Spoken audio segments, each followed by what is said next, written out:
Hello everyone, welcome back to my channel. তো আজকে তোমাদের সাথে প্লেক্স ট্রিটমেন্ট নিয়ে, স্ট্যান্ড অ্যালোন প্লেক্স ট্রিটমেন্ট নিয়ে তোমাদের সাথে কথা বলবো। এই প্লেক্সের কিন্তু অনেক রকম নাম আছে, যেরকম কেরাপ্লেক্স, লিজাপ্লেক্স, ওলাপ্লেক্স, বিভিন্ন রকম প্লেক্স ট্রিটমেন্ট হয়ে থাকে। তো প্লেক্স ট্রিটমেন্টের দুটো সলিউশন থাকে। এবারে বলবো প্লেক্স ট্রিটমেন্ট কাদের জন্য করব। আজকে যেটা ক্লাসটা করব সেটা হচ্ছে স্ট্যান্ড অ্যালোন ট্রিটমেন্ট। তো প্লেক্স ট্রিটমেন্ট যাদের হেয়ার অনেকবার স্ট্রেটনিং করা হয়েছে, কালার করা হয়েছে, যাদের বন্ডটা প্রচণ্ডভাবে উইক, যাদের এলাস্টিসিটি একদম হেয়ারে নেই, সেই রকম হেয়ারে যদি আমরা এই প্লেক্স ট্রিটমেন্ট করি তাহলে কিন্তু ওয়ান শট রেজাল্ট আমরা পাবো। তো দেখো আমার কাছে যিনি এসেছেন তার হেয়ারের কন্ডিশনটা তোমাদের একটু সাথে শেয়ার করব। তো ওনার হেয়ার মানে এতটাই রাফ এবং হেয়ারের মধ্যে কি বলবো, যেন মনে হচ্ছে পাটের চুলের মতো চুলগুলো হয়ে গেছে, প্রচুর স্প্লিট এন্ডস হয়ে রয়েছে এবং ওনার আগে হেয়ারে স্ট্রেটন করা হেয়ার যেটা উনি কোথাও থেকে করেছিলেন, সেই স্ট্রেটন করা হেয়ারটা ওভার প্রসেসড হয়ে গেছিলো। তো সেই জন্য ওভার প্রসেসড হেয়ার হয়ে এবং সেখানে জ্বলে গেছে হেয়ারটা, পুরো শুধু ওভার প্রসেস না, মানে জ্বলে গেছে হেয়ার, সেরকম হেয়ারের ওপর আজকে ট্রিটমেন্টটা করব। তো দেখো ফার্স্টেই আমরা শ্যাম্পু করে নিচ্ছি। বেসির ফার্স্ট শেপ আমরা শ্যাম্পু করব। শ্যাম্পুটার প্রসেসও তোমাদের দেখিয়ে দিলাম। শ্যাম্পু সবসময় কখনোই স্ক্যাল্পের মধ্যে লাগিয়ে নিতে নেই, আগে হাতের মধ্যে ভালো করে নিয়ে একটু ওয়াটার ডাইলিউট করে তারপরে করা হলো। শ্যাম্পু করার পরে তারপরে দেখো এটাকে ব্লাস্ট ড্রাই করা হচ্ছে। পুরোপুরি ড্রাই আমি করব না, ওই 70%-এর মতো ড্রাই করে নেবো হেয়ারটা।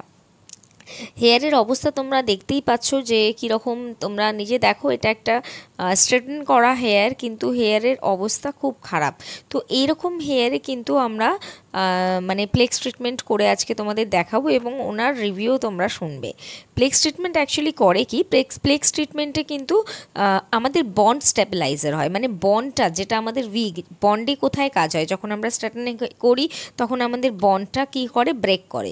সেই বন্ডটাকে কিন্তু এটা কী করে, স্ট্রেংথেন করে বন্ডটাকে এবং বন্ডটাকে স্টেবিলাইজ করে। তো এবং তোমরা চোখেই দেখবে, মানে চোখের সামনে দেখতে পাবে যে এই রকম হেয়ারটা, ড্যামেজ হেয়ারটা কিভাবে একটা ট্রিটমেন্টে ঠিক হয়ে যায়। তো দেখো এখানে আমার অলরেডি আমি নাম্বার 1 যেটা আছে সলিউশন নিয়ে নিয়েছি। এটার মিক্সিং রেশিও হচ্ছে 1:3। আর এই সলিউশনটা, এইগুলো কিন্তু প্রচণ্ড কস্টলি, সেজন্য খুব বুঝে শুনে ইউজ করতে হয়। তো এটা আমরা 1:3 হিসাবে আমরা কিন্তু সলিউশনটা মিক্স করেছি এবং করে আমরা হেয়ারের মধ্যে দেখো এইভাবে কিন্তু অ্যাপ্লিকেশন করছি। তো এইভাবে পুরো চুলের মধ্যে সুন্দরভাবে অ্যাপ্লিকেশন করতে হবে, পুরো সেকশন বাই সেকশন এটাকে আমাদের অ্যাপ্লিকেশন করতে হবে।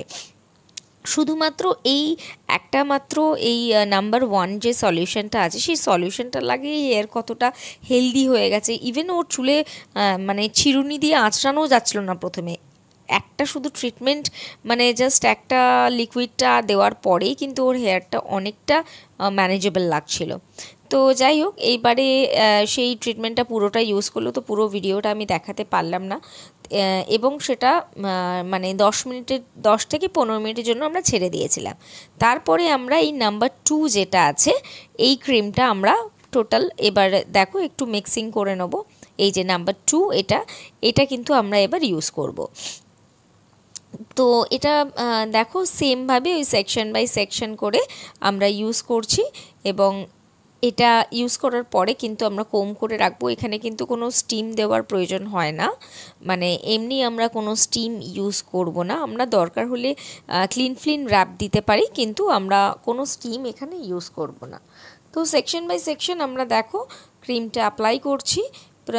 এইভাবেই আমরা প্রত্যেকটা হেয়ারে সুন্দর করে ক্রিমটা অ্যাপ্লিকেশন করব ড্যাবিং ওয়েতে, এবং যেখানে যেখানে আমাদের লাগবে মনে হবে বেশ সুন্দরভাবে অ্যাপ্লিকেশন করব। কখনোই এটা রুটের এটা কাজ নয়, কারণ আমাদের হেয়ার বন্ডের কাজ, তো অবশ্যই এটা হেয়ার শাফটেই আমাদের লাগাতে হবে।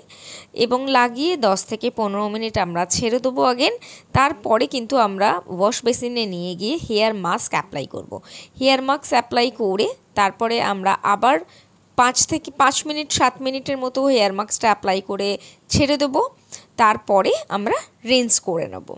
সো এটাই হচ্ছে স্ট্যান্ড অ্যালোন ট্রিটমেন্ট। যাদের প্রচণ্ডভাবে হেয়ার ড্যামেজ হয়ে গেছে, প্রচুর কালার করে, প্রচুর স্ট্রেটনিং করে, তাদের জন্য এই ট্রিটমেন্টটা ওয়ান শট। এটা মোটামুটি 6টা সিটিং যদি কেউ নেয় তার হেয়ার কিন্তু ভালো হয়ে যায়। তো দেখো আমার কমপ্লিট হয়ে গেছে। তাকে আগের হেয়ারটাও তোমাদের আমি দেখিয়েছিলাম, আর এখন তোমরা হেয়ারটা দেখো, তখন হেয়ারের ভেতরে হাত ঢোকানো পর্যন্ত যাচ্ছিল না, আর এখন কত স্মুথ হয়ে গেছে।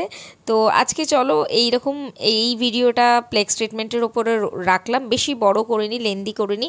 সবাই এন্ড পর্যন্ত দেখো, ওর রিভিউটা আছে, ওর কেমন লাগবে ও তোমাদের নিজের সাথেই শেয়ার করবে। বল, তোর প্লেক্স ট্রিটমেন্ট করে কিরকম লাগলো? ভীষণ ভালো লাগলো। মানে আমার হেয়ারের যা কন্ডিশন ছিল, একটু আগে অবধিও ধরতে আমার ভালো লাগছিল না, কিন্তু এখন এত সফট, মানে সবসময় মনে হচ্ছে এটাকে করি। খুব সুন্দর হয়েছে, আমার খুব ভালো লেগেছে। ট্রিটমেন্টটা নিয়ে তোর খুব ভালো লেগেছে, আর হেয়ারটা খুব সফট হয়ে গেছে। হেয়ারটা ভীষণ সফট হয়ে গেছে। আর ওর হেয়ারে যেটা প্রবলেম ছিল, ওর ওভার প্রসেসড হয়ে গিয়ে হেয়ারটা একদম জ্বলে গেছিল। তো সেই রকম হেয়ারের জন্য তোমরা এখনো হয়তো ওর জলার জায়গাটা দেখতে পাবে, এই যে এই রকম টাইপের জলা। হ্যাঁ, তো সেই জায়গায় ওর হেয়ারটা পুরো ড্যামেজ। ওর ফার্স্ট ট্রিটমেন্টে, হ্যাঁ সেটাই, 3-4টে করলে আরো বেটার। ফার্স্ট ট্রিটমেন্টে আমি খুব ভালো রেজাল্ট পেয়েছি। সো হিট প্লেক্স। চলো টাটা।